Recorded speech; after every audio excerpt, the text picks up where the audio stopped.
अस्सलाम वालेकुम स्टूडेंट्स। आज हम डिस्कस करेंगे कंसेप्ट ऑफ इलेक्ट्रिक पोटेंशियल को।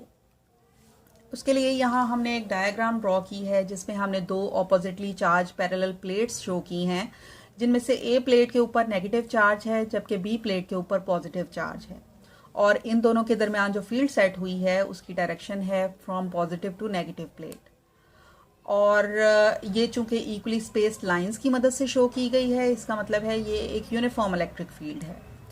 यहाँ हमने एक positive test charge q nought को सपोज किया है जो कि इस इलेक्ट्रिक फील्ड के अंदर मूव करने के लिए फ्री है।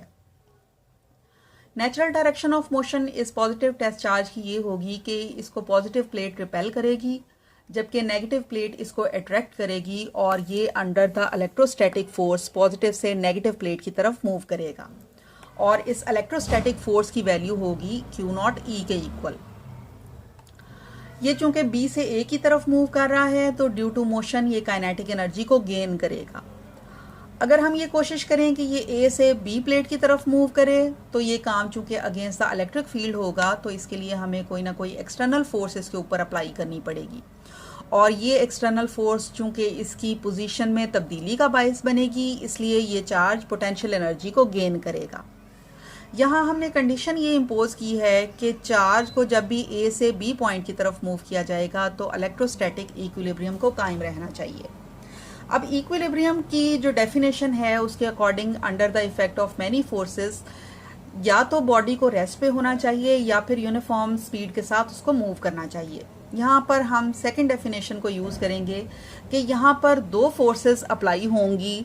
एक तो इलेक्ट्रोस्टैटिक फोर्स है जो कि क्यू नॉट ई के इक्वल है, जो कि डाउनवर्ड है, पॉजिटिव से नेगेटिव प्लेट की तरफ है, और दूसरी है एक्सटर्नल फोर्स जो कि इसको नेगेटिव प्लेट से पॉजिटिव प्लेट की तरफ लेकर जा रही है। इन दोनों फोर्सेस ने एक दूसरे को इस तरह से बैलेंस किया हुआ है कि ये एक इक्विलिब्रियम की कंडीशंस को सेटिस्फाई कर रही हैं। यहाँ इस एक्सटर्नल फोर्स की वजह से जो वर्क डन होगा वो इस चार्ज की पोटेंशियल एनर्जी को इंक्रीज कर देगा, क्योंकि नेगेटिव प्लेट को हम हमेशा लो पोटेंशियल एनर्जी वाला पॉइंट लेते हैं और पॉजिटिव प्लेट को हम हमेशा हाई पोटेंशियल एनर्जी वाला पॉइंट लेते हैं। और चूंकि चार्ज लो पोटेंशियल एनर्जी से हाई पोटेंशियल एनर्जी की तरफ मूव कर रहा है, इसका मतलब है इसने पोटेंशियल एनर्जी को गेन किया है।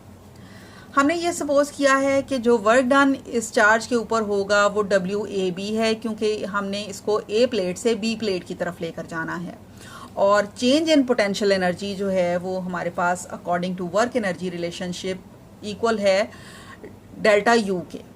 डेल्टा है चेंज इन पोटेंशियल एनर्जी, और change in potential energy work की सूरत में अपीयर हो रही है। यहाँ पर चेंज जो है वो दो पॉइंट्स के दरमियान की पोटेंशियल एनर्जीज का डिफरेंस है, यानी बी पॉइंट जो है वो हाई पोटेंशियल एनर्जी पर है और ए पॉइंट लो पोटेंशियल एनर्जी पर है, तो इसलिए हमने बड़ी क्वांटिटी में से छोटी क्वांटिटी को माइनस कर दिया है। इलेक्ट्रिक पोटेंशियल जो है वो एक मेजरेबल क्वांटिटी नहीं है। हम जिस क्वांटिटी को फिजिक्स में मेजर करते हैं वो पोटेंशियल डिफरेंस है, और ये जो इलेक्ट्रिक पोटेंशियल डिफरेंस है between the two points A and B in electric field, इसको हम इस तरह से डिफाइन करते हैं कि ये वर्क डन है जो कि यूनिट पॉजिटिव टेस्ट चार्ज के ऊपर किया जाएगा उसको A पॉइंट से B पॉइंट तक ले जाने के लिए, जबकि इलेक्ट्रोस्टैटिक इक्विलिब्रियम कायम रहेगा। यानी वर्क डन पर unit test charge is called electric potential difference. यहाँ ये इक्वेशन आपको ये चीज़ एक्सप्लेन करेगी कि डेल्टा V जो है वो B और A पॉइंट के पोटेंशियल्स का डिफरेंस है, और ये इक्वल है वर्क डन पर यूनिट टेस्ट चार्ज के। अब ये वर्क डन जो था ये डेल्टा U के इक्वल था according to work energy relationship, इस वजह से हमने इस इक्वेशन को चेंज कर दिया है delta U over q not से। अब ये साइड और ये साइड जब आप इक्वल करेंगे तो क्यू नॉट इधर जाके मल्टीप्लाई हो गया डेल्टा V के साथ, और ये बाकी बचा डेल्टा U। हमारे पास इक्वेशन बन गई delta U is equal to q nought delta V। अगर आप ये वाली साइड को इक्वल करेंगे डेल्टा V के इक्वल, तो ये क्यू नॉट इधर जाके क्यू नॉट डेल्टा V बन गया, और बाकी बचा यहाँ पे WAB। इसका मतलब है कि इलेक्ट्रिक पोटेंशियल डिफरेंस को हम इस तरह से भी डिफाइन कर सकते हैं कि ये पोटेंशियल डिफरेंस है, पोटेंशियल एनर्जीज का डिफरेंस है पर यूनिट टेस्ट चार्ज, यानी डेल्टा V इक्वल है delta U over q not के। इसी इक्वेशन को यूज़ करते हुए हम पोटेंशियल डिफरेंस के यूनिट को डिफ़ाइन करते हैं, क्योंकि पोटेंशियल एनर्जी का यूनिट होता है जाउल और टेस्ट चार्ज जो हम यूज़ कर रहे हैं उसमें चार्ज का यूनिट होगा कूलम, तो पोटेंशियल डिफरेंस का यूनिट होगा जाउल पर कूलम। लेकिन चूंकि फिज़िक्स में हम इसको वाइडली यूज़ करते हैं इसलिए हम इसको डायरेक्ट यूनिट देते हैं वोल्ट का।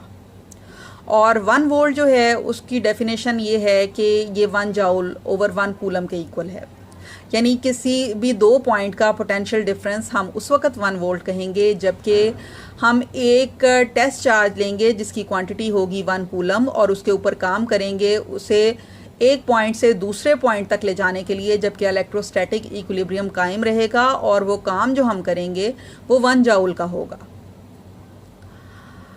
इलेक्ट्रिक पोटेंशियल के कंसेप्ट को समझने के लिए हम रेफरेंस पॉइंट को बहुत ज़्यादा इम्पोर्टेंस देते हैं, क्योंकि रेफरेंस पॉइंट के बगैर हम दूसरे पॉइंट के पोटेंशियल को डिफाइन नहीं कर सकते।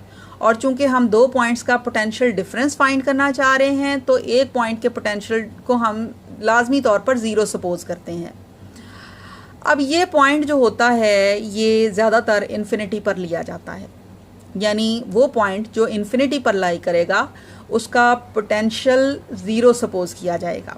जैसे यहाँ हमने सपोज ये किया है कि ए पॉइंट जो है वो इन्फिनिटी पर लाई कर रहा है और ए पॉइंट का पोटेंशियल v जो है वो इक्वल टू 0 है।